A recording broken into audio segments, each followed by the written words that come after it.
And then I started working for nonprofits when I was around 20 years old, trying to do activism. I was, listening to all the punk rock stuff, made me very political. Started working for nonprofits thinking like, this is the way we're going to change the world. And quickly realized they're just businesses and they have a bottom line. That's all that really matters in the end for most of them, especially the big ones. And then Occupy Wall Street started. I had been active in the hacker community. So this is where the activist journalist thing comes in. When I started doing this, I didn't care for whatever journalism was because journalism was corporate narrative garbage. They would ignore what the truth was. We'd have, I'd have friends who were involved in some kind of worldly geopolitical action, and the media would just be completely wrong about it. I remember I had a friend who competed in the X Games. The next day on the front page of the paper, completely wrong about what happened. And I'm just like, I don't know whatever that is, I am not involved with. So me, when I went down to Occupy Wall Street, it was information activism is what we referred to it as in the hacker community. Collecting and disseminating information. And then I was like, oh, that's what journalism was supposed to be.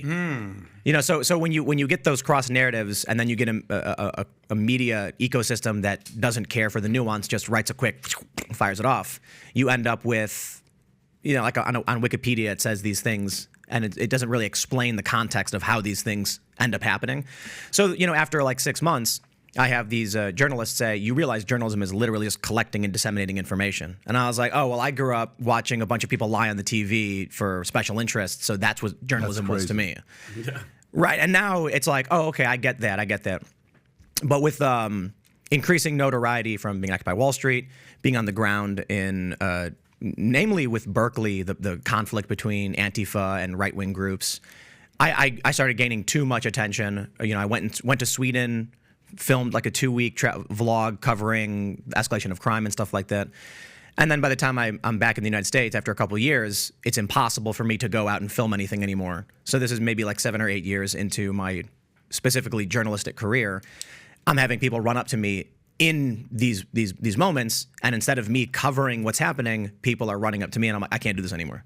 They're running up to you doing what exactly? Oh man, I'm a big fan. It's great. Or running up to me and swinging at me. Oh, great. Oh. Yeah. So I'm like, okay. One or the other. Yeah. If I show up here, there's no more story. I'm the story. And so I can't do it. And then that slowly caused a transformation into commentary podcast. Because this is what I would do. I would go down and I would stream. The Occupy Wall Street thing specifically was a 21-hour straight live broadcast where the park got raided and I was there 21 hours holding up my phone. People were bringing me batteries to keep my phone from shutting down. And I'm doing live commentary in real time as all this stuff's happening to, millions of people. How old are you at the time? Oh, man, what was I?